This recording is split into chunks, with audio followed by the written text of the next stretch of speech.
अस्सलाम वालेकुम। आज हम बात करेंगे माई री के लास्ट एपिसोड के बारे में। तो वीडियो शुरू करने से पहले हमारे चैनल को सब्सक्राइब कर लीजिए अगर अभी तक आपने नहीं किया, ताकि हमारी हर न्यू वीडियो आप तक पहुंच सके। यहाँ पर एनी बहुत ज़्यादा परेशान होती है और आयशा के पास आती है और आके उसे वो पेपर्स दिखाती है जो फ़ाखिर ने उसे दिए होते हैं डिवोर्स के। जब वो पेपर आयशा देखती है तो उसे समझाती है और कहती है कि बेटा डिवोर्स तो तुम ही लेना चाह रही थी, अब इतनी दुखी क्यों हो रही हो। तो एनी कहती है कि पता नहीं, मुझे समझ नहीं आ रही, हालांकि ये सब कुछ मैं ही चाह रही थी, लेकिन फिर भी मुझे इतनी तकलीफ़ क्यों हो रही है।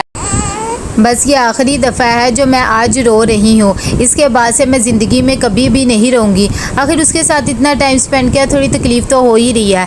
यहाँ पर एनी जैसे ही फारिग होके आती है तो वो आके अपना सारा सामान वगैरह पैक कर रही होती है। इतनी देर में वहाँ पर समीना आ जाती है और कहती है कि ये तुम क्या कर रही हो। तो एनी कहती है कि अब मेरा और फ़ाखिर का रिश्ता तो रहा नहीं है, सोच रही हूँ नानी के घर चली जाऊँ। समीना उसे डांटने लग जाती है और कहती है जिसे जाना है जाने दो, ये घर तुम्हारा और अनाया क्या है और हमेशा ही रहेगा, तुम यहाँ से कहीं भी नहीं जाओगी, भला अपने घर भी कभी कोई छोड़ के आता है।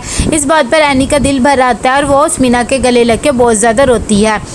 फ़ाखिर की फ़्लैट होती है शाम की, तभी वो सब घर वालों से मिलते हैं और वो भी बहुत ज़्यादा दुखी होता है। जैसे ही वो एनी और आयशा से मिलता है तो उसे बिल्कुल भी समझ नहीं आ रहा था, लेकिन एनी उसका खुश दिली से ही कहती है कि तुम जाओ। समीना भी बेचारी बहुत ज़्यादा दुखी होती है, लेकिन उससे कहती है कि तुम वहाँ पर अच्छे से पढ़ाई करना, मुझे कहीं भी अपने बाप के सामने शर्मिंदा ना कर देना, अपने खाने पीने का बहुत ज़्यादा ख्याल रखना।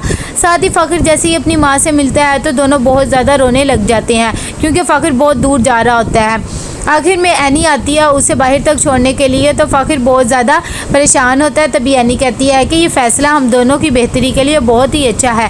जैसे ही एनी दरवाज़ा बंद करती है उसे वो सारे लम्हात याद आते हैं जब उसकी और फ़ाखिर की शादी हुई थी और उन्होंने मियाँ बीवी बने थे। उसे वो सारी लड़ाइयाँ, वो सब कुछ याद आता है कि कैसे हम एक दूसरे से लड़ते झगड़ते हमने इतनी ज़िंदगी गुजार ली।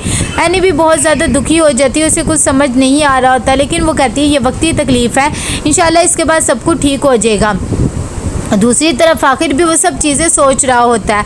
आखिरकार दोनों के जुदा होने का वक्त आ जाता है। यहाँ पर फ़ाखिर भी अपनी ज़िंदगी में आगे बढ़ जाता है और एनी भी। जब दोनों चले जाते हैं तो साइका और फ़हमी बैठ के बातें कर रहे हैं। तभी फ़हमी कहती है कि मुझे लगता है कि ये सही हुआ है, दोनों ने अपने रास्ते अलग कर लिए। साइका कहती है कि हाँ बिल्कुल ठीक है, वैसे भी हमने उनकी इतनी छोटी उम्र में शादी कर दी थी, इतनी जिम्मेदारियाँ उन पर डाल दी। फ़हमी भी यही कहती है कि इतनी छोटी उम्र में इंसान को शादी नहीं करनी चाहिए थी, अब एनी सिर्फ पढ़ाई पे ध्यान देगी और मैं अनाया को संभाल लूँगी।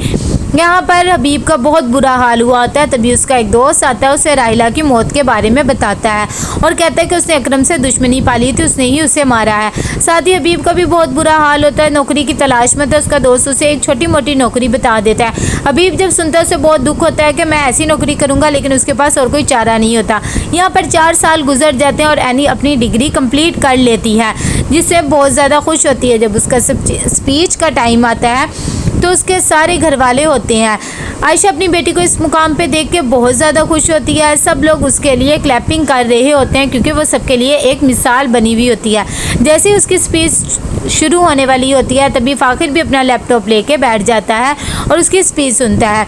एनी सबको वेलकम करती है और साथ ही सबको अपनी स्टोरी बताती है और कहती है कि मेरी भी छोटी सी उम्र में शादी हो गई थी, मैंने लोगों की बहुत सी बातें सुनी और बहुत कुछ बर्दाश्त किया, और जब मैंने स्कूल का पहला दिन था तभी मेरे हाथों में मेहंदी लगी हुई थी, वो चूड़ियों की खनक, और जब मैं आई तो सबने मेरा इतना ज़्यादा मजाक उड़ाया, लेकिन मैंने हिम्मत नहीं हारी, क्योंकि मुझे पता था कि इस छोटी सी तकलीफ़ के बाद आगे बहुत अच्छी ज़िंदगी होगी। जब ये बातें आयशा सुनती है तो उसका भी दिल भर आता है, क्योंकि एनी कहती है कि मेरी माँ ने भी बहुत ज़्यादा अजियतें सही थी, वो बर्दाश्त करती रही। एनी कहती है हमें अपने आप को ऐसा नहीं बनाना चाहिए, बच्चियों को पढ़ाना चाहिए ताकि वो अपना मुस्तकबिल बना सकें। ऐसी छोटी उम्र में शादी करने से कुछ नहीं होता, इंसान को तालीम हासिल करनी चाहिए। अगर लड़के का हक़ है तालीम हासिल करना तो लड़की का भी यही हक़ है, दोनों के बराबर हक़ होने चाहिए। अगर लड़की पढ़ेगी तभी वो अपनी नस्लों को भी आगे बेहतर बना सकेगी। वो अपनी सारी तकलीफ़ों के बारे में बताती है जो शादी के बाद उस पर गुजरी होती है। जब ये बातें सब सुनते हैं तो उनका भी दिल भर आता है कि इतनी छोटी सी बच्ची ने इतना सब कुछ बर्दाश्त किया हुआ है। साथ ही वो अपनी बड़ी अम्मा का भी जिक्र करती है और कहती है कि हमने ऐसे बच्चों के लिए एक होम भी तैयार किया है और जब स्पीच से फारिग होती है आगे सबको मिलती है।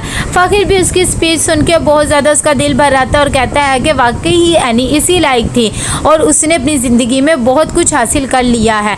यहाँ पर जैसे ही एनी घर आती है तो उसकी बेटी भी 2 साल की हो जाती है और स्कूल में उसका पहला दिन होता है। वो सबके साथ खेल रही होती है कि इतनी देर में फ़ाखिर कॉल करता है अपनी बेटी के लिए और वो उसे कहता है कि मेरा बहुत ज़्यादा दिल था अनाया क्या कर रही है। स्मीना कॉल उठाती है और वो उसकी बात करवाती है उसके बाबा के साथ। एनी भी बहुत ज़्यादा खुश होती है, तभी फ़हमी भी, सारे घर वाले इनके फ़ैसले पे खुश होते हैं। यहाँ पर आयशा जैसे ही बैठती है स्मीना के पास तो उसे बताती है कि मुझे अपनी बेटी पे बहुत ज़्यादा फ़ख्र है, उसने इतना सब कुछ बर्दाश्त किया, ससुराल वालों के सारे काम वगैरह किए, लेकिन आज वह एक मुकाम पे है। तभी स्मीना कहती है कि हाँ ये बात तो ठीक है, एनी हम सबको एक सबक दे के चली गई है। यहाँ पर एनी बैठी हुई अनाया को खिला रही होती है और साथ कहती है कि बहुत ज़्यादा तंग करती है। फ़ाखिर इससे बात करने के लिए बेताब रहता है लेकिन ये सो जाती है। थोड़ी देर में जब वो अपने बिज़नेस के बारे में चीज़ें सोच रही होती है, इतनी देर में वहाँ पर एमन आती है और उसे बताती है कि मेरा रिज़ल्ट बहुत ही अच्छा हुआ है, आज मैं अगर इस मुकाम पे हूँ तो सिर्फ़ और सिर्फ तुम्हारी वजह से हूँ, लेकिन मैं सोचती हूँ कि मैंने तुम्हारे साथ बहुत ज़्यादा बुरा किया, मुझे अपनी वो सारी ज़्यादतियों पे बहुत ज़्यादा शर्मिंदगी होती है। एनी कहती है तुम्हें शर्मिंदा होने की ज़रूरत नहीं, मैं बहुत पहले ही तुम्हें माफ़ कर चुकी हूँ, बस तुम मेहनत और दिल लगा के पढ़ो। यहाँ पर वो अपनी बेटी को भी पहले दिन स्कूल छोड़ने जाती है और उसे समझाती है कि मैंने तुम्हारा लंच बॉक्स तैयार कर दिया, तुमने दिल लगा के पढ़ाई करनी है और रात को हम बाबा से भी बात करेंगे। तो कैसा लगा आपको ये last episode? Like comment share करके लाजमी बताइएगा। अल्लाह हाफिज़।